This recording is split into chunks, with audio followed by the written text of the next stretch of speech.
നഗരൂരിൽ പോലീസിന്റെ ഔദ്യോഗിക വാഹനം തടഞ്ഞു നിർത്തി SIയെ അസഭ്യം പറയുകയും ആക്രമിക്കാൻ ശ്രമിക്കുകയും ചെയ്ത കേസിൽ ഒരാൾ കൂടി അറസ്റ്റിലായി.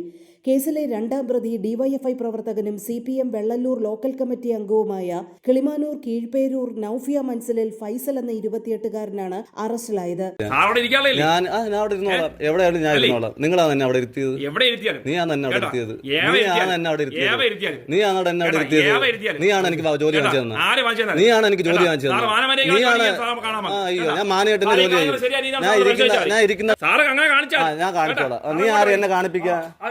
നീ ആരടാ എന്നെ കാണിപ്പിക്കാ? നീ ആരടാ എന്നെ തീർക്കുന്നത്?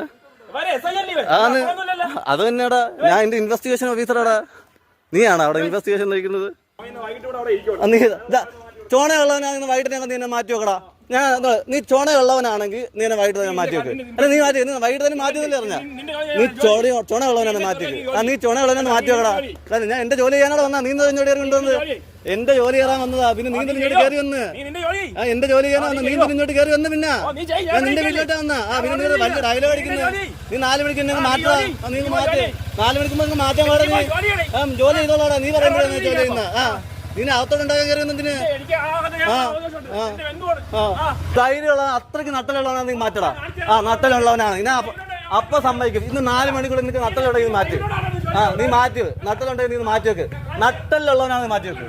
കാണിച്ച നട്ടലുള്ളവനാണ് 4 മണിയാകുമ്പോ നഗരൂർ SHO ഒന്ന് മാറ്റിത്താ കേട്ടോ. നീ കാണിച്ച നഗരൂർ വെള്ളല്ലൂരിൽ കോൺഗ്രസിന്റെ ഫ്ലക്സ് ബോർഡുകൾ തകർത്ത സംഭവവുമായി ബന്ധപ്പെട്ട് DYFI പ്രവർത്തകർക്ക് നോട്ടീസ് നൽകാൻ എത്തിയപ്പോഴാണ് നഗരൂർ പോലീസിന് നേരെ ആക്രമണമുണ്ടായത്. വെള്ളല്ലൂർ ജവഹർ ജംഗ്ഷന് സമീപം വെച്ച് നഗരൂർ പോലീസ് സബ് ഇൻസ്പെക്ടറായ അൻസാറിനെ ഔദ്യോഗിക വാഹനം തടഞ്ഞു നിർത്തി അസഭ്യം വിളിക്കുകയും കയ്യേറ്റം ചെയ്യാൻ ശ്രമിക്കുകയുമായിരുന്നു. നോട്ടീസ് നൽകാനെത്തിയ SHOയെ വെല്ലുവിളിക്കുകയും സ്ഥലമാറ്റുമെന്ന് ഭീഷണിപ്പെടുത്തുകയും തുടർന്ന് സംഘം ചേർന്ന് കാറിലെത്തി പോലീസ് വാഹനം തടഞ്ഞു നിർത്തി ആക്രമിക്കാൻ ശ്രമിക്കുകയുമായിരുന്നു. പ്രതികൾ സഞ്ചരിച്ച വാഹനവും പോലീസ് കസ്റ്റഡിയിലെടുത്തിട്ടുണ്ട്. സംഭവത്തിൽ 9 പേർക്കെതിരെ പോലീസ് ജാമ്യമില്ലാ വകുപ്പ് പ്രകാരം കേസെടുത്തു. ഫൈസലിനെ കൂടാതെ 2 പേരെ നേരത്തെ പോലീസ് അറസ്റ്റ് ചെയ്ത് റിമാൻഡ് ചെയ്തിരുന്നു. കേസിൽ ഉൾപ്പെട്ട മറ്റു പ്രതികളെയും ഉടൻ പിടികൂടുമെന്ന് പോലീസ് അറിയിച്ചിട്ടുണ്ട്.